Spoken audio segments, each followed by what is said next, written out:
And guys, sobrang lamig dito sa Canada, no? Ngayon malamig pa rin dito sa lugar namin, pero nagpapalit na siya ng panahon. Kasi nagparamdam na yung freezing rain, yung snow na may halong ulan, basa yung snow niya.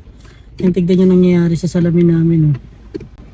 Sobrang lamig niya, kasi nga freezing rain din kagabi. Yung mga side mirror namin wala ka makita kasi yelo talaga.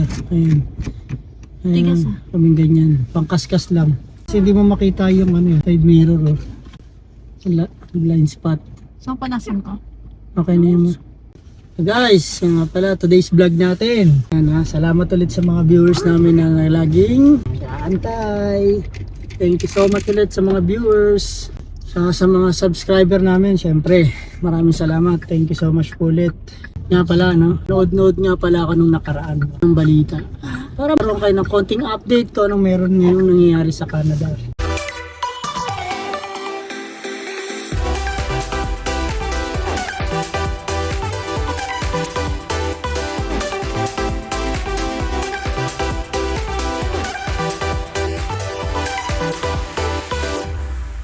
Ang update namin ngayon sa Canada is no. sobrang taas na talaga ng mga rental expenses dito ngayon. Parang before kasi nung bago kami rito, bali parang ang tagal sa isang taon, minsan parang 2 years, 3 years bago tumaas yung mga rents. Tsaka kung tumaas man siya, hindi siya ganun kalaki. Parang konti lang talaga, hindi mo siya mararamdaman. Ngayon, kung gaano mo karamdam yung lamig, ganun mo rin karamdam yung pagtaas ng lahat eh. Halos lahat, pati bilhin, expenses, groceries, especially groceries, tsaka mga rents nga, no? Kaya napapansin ko nga, meron nga ako nakapanood sa balita, kawawa naman eh. Dito rin sa lugar namin, parang hindi na sila makabayad. Kasi nga, mas mataas na yung expenses nila, hindi na accurate sa kinikita na rin nila. Kasi madalas na tinatamaan ng ganon is yung mga low income families. Especially yan sa mga single mom, single dad, di ba? Hirap na hirap din sila budget yung mga expenses nila. Bali, ang nangyayari kasi, nai-evict sila. Kakaroon sila ng eviction notice. Kaya hirap, no?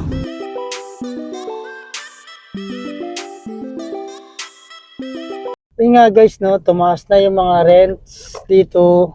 Yung sa napanood ko, kawawa talaga yung family, single mom siya, na-evict siya. Tapos nag-struggle na siya sa mga expenses niya, baka nga raw mauwi sila sa homeless.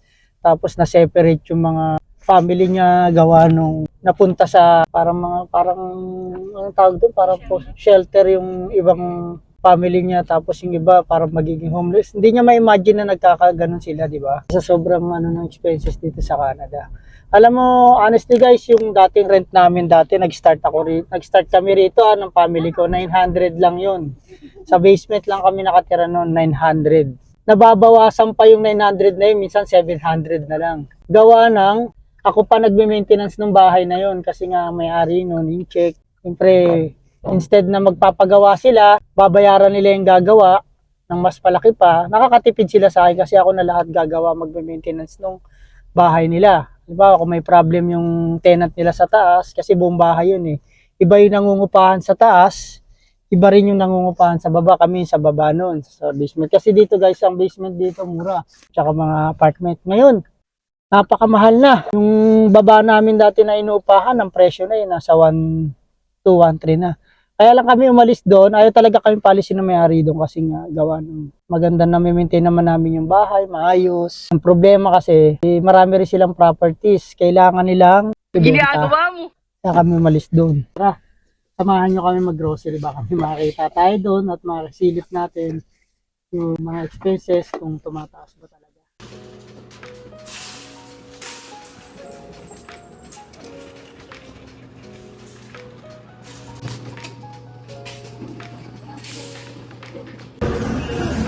Kano 577. Beef box. Ano okay? Ano? Kakainin mo. Ano dito? Ito yun, di ba? With cheese. Yeah. Mozzarella. Kuya. Bacon. Mozzarella. Ano pinili niya? Ito, gnocchi. Anong flavor yan? Cheddar? Cheddar bacon. Okay na tayo sa immunity. Hampa. Wala nang gan. Ba't dalawa lang?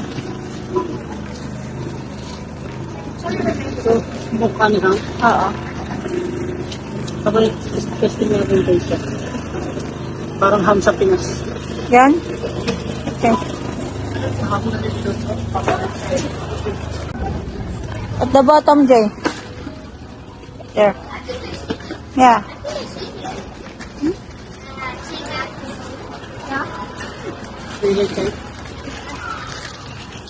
I know your dad's friend. I know your but I don't know your name.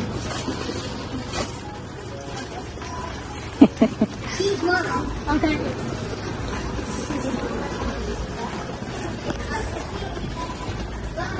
What? Look this one from you. Huh? Ooh. Wow, you become happy.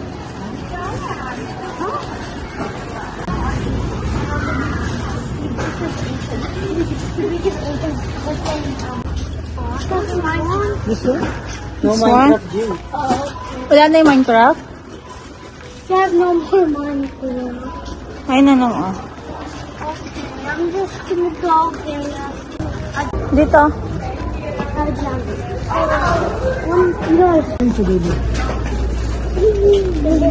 Juice ako tsaka isang Oreo na lang. Friend Kaya likes ko na ganito sa like sa kanya. saying yeah jokes. He likes to Lucky Charms and yeah you. Pakawin ako sa And now I got myself. people dyan na. And now I got.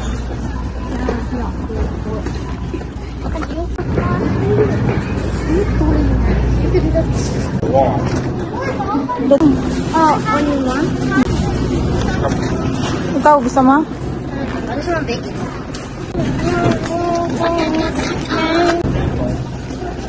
Sige, bigay mo kay Papa. Tara.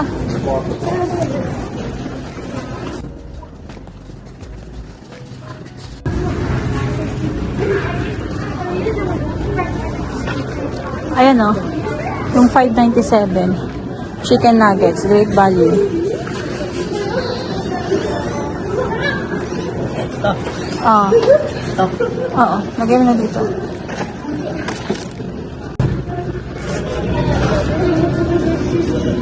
Yan na lang kinakain na rin naman nila.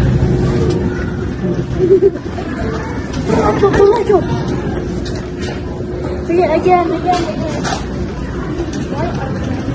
Dear guys,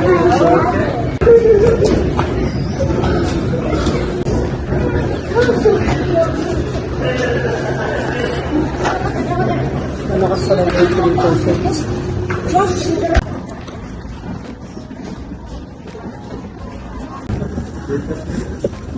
Ano masarap? Kahit pa? Tingin mo.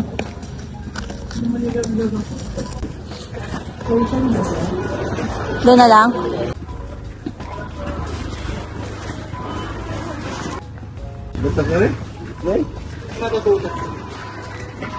Hindi ko na sila binila ng ano pa, yung parang Yakult. Jacoy? Sabi mo, Huwag na muna. Pabawas yung sweets.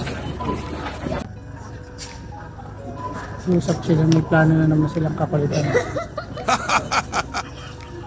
Okay. Okay. ha? Hindi, pang ano yun eh. Ay, ito na lang. Ah, maganda din yan. Pants pala yan. Tsaka ito din, mga ganito. Large ka siguro na, no? Oo. Large. Large or XL na siguro. XL na. Oo. Ganda din to. O kaya yan. Saan yung mga anak mo? Alam mo na kung nasaan, ba't nawawala? Naririnig mo ba yan?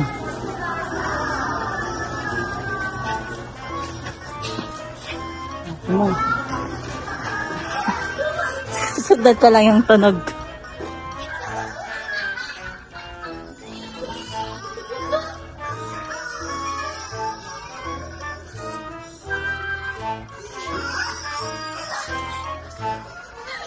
Yun, sorry.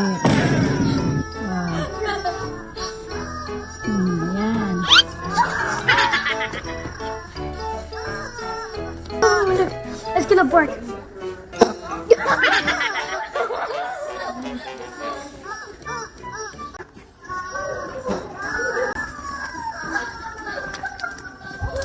Ito naman.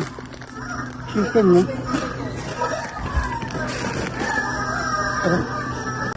Out na tayo. Check out.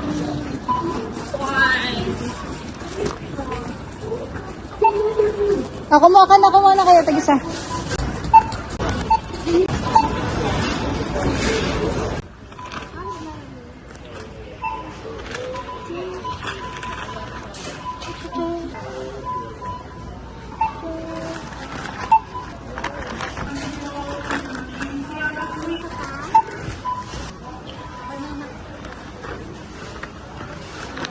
Go.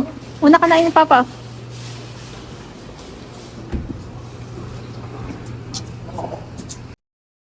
Yun nga guys, tapos na namin mag-grocery, no? Kasi every Sunday kami talaga nag-grocery. Kasi nga, every Sunday na lang, once a week na lang. Ate, halos 2 times a week, no? 3 times a week, no? Ngayon, once a week na lang. Para make sure na walang masasayang. Tinatry namin maubos muna yung laman ng pantry bago namin mag-grocery. Kasi nga, para ma-avoid namin yung masasayang, di ba? Na-expired, masisira din. Nakuha naman kaming idea na baka effective din sa inyo. Naglagay ako ng para magandang container dun sa may front table, sa may living room namin. Ito din yung mga extra na pagkain. Ina-unwrap ko na siya. Tapos nilalagay ko lang dun sa mga container. Effective naman. Lahat ng mga hindi nila kinakain nun. Kasi siguro na yun yung una nilang nakikita. Ano ko lang to, share ko lang yung idea. Tapos, pag nanonood sila ng TV, nagpi-play sila ng games dun sa TV. Yung una nilang kinakain, dati kasi naghahalongkat pa sila dun sa pantry. Naghahanap pa sila kung ano pa yung kakain. Ngayon, yun na yung kinakain nila. Effective naman na ubos. Try nyo lang, baka depende rin sa bata, pero try nyo lang din. Na-try ko lang yun isang beses, nilagay ko lang doon. Parang hindi ko naman intentional na ilagay talaga doon. Nag-try lang ako para may konting decoration lang. Nagugulat ako na ubos. Taas na yung mag-grocery, no? Mahal na talaga.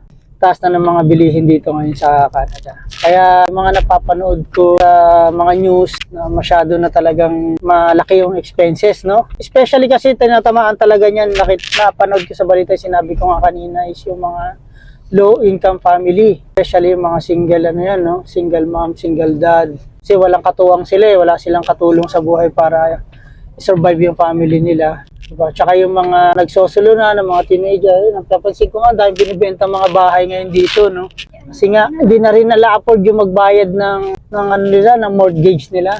Tataasan na talaga kasi. Tsaka yung interest ng bahay, napakamahal. Kaya hindi mo rin ma-blame yung mga may-ari ng bahay na nagtataas sila ng upa kasi ang taas na rin talaga. Ang maganda lang sana, ako siguro, idea ko lang to taasan nila yung bracket naman, no? Ng income ng family na. Pagka lumampas ka dun, hindi pa rin nila binabago yung bracket income ng family ngayon dito eh. Ang binabago lang nila yung tax na malaki, no? Yun lang ang nababago ngayon eh. Tax, rent, yun lang. Sana taasan nila yung bracket income. Kasi tulad yan, high income ka. Pag high income ka dito sa Canada, pag sobrang taas na ng income mo, kinikita mo, magbabayad ka ng tax.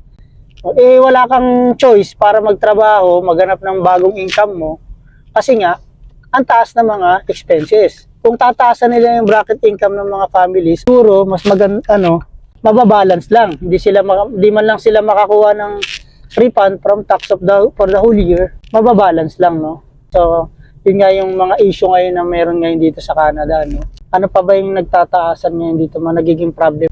Yun, yung mga issue ng mga student dito, yung mga naka-student visa. Hinigpitan na ngayon ng Canada yung pumapasok na mga naka-student visa, no? Kailangan na nagpo-provide na sila ng malaking income na meron silang dala. Tinasa nila yung gawa na. Kasi nga karamihan ng mga student visa rito, hindi sila makapag-survive gawa ng expenses nga rito ngayon sa Canada, no? Sabi ko sa inyo guys, kung mag-a-apply kayo ng tourist visa, suggest ko lang, kailangan nyo ma-applyan yung trabaho related sa sa career nyo. Halimbawa, yung career nyo sa Pinas is cook, apply nyo rito dapat, kung mag-apply kayo rito, cook din. Hindi yung pag-apply kayo ng cook tapos yung experience nyo is sa office, mahirap kayo mabigyan ng work permit na employer nyo. Sa Asian market. Andito pa, oh. Pumula lang, 1.9. Ito yun. 1.19 ginisa. Ayan, $13. Oh. Ilang piraso lang yan, oh. Ilang. Parang malulam. Isang araw lang yan. Ang sarap ng ano. Kahit may panyedo. Oo. Mahal pala. 8.39 yung skinless. Pamo na lang muna ako ng isang organisa. Yung sweet. Hindi naman ang bawang din. Ano yan pa? Yung hawak ni Sander pa? Ano yan? Ah, green radish. You want?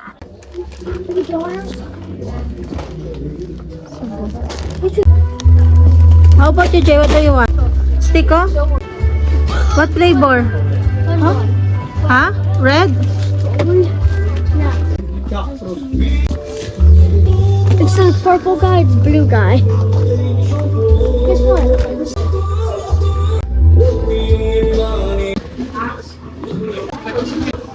What are we missing? Nak, pasain yan. Gusto mo na?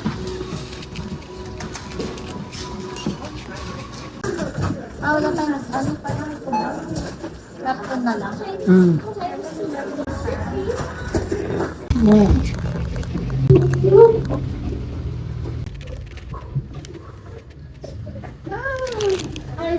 Tara na, Jay.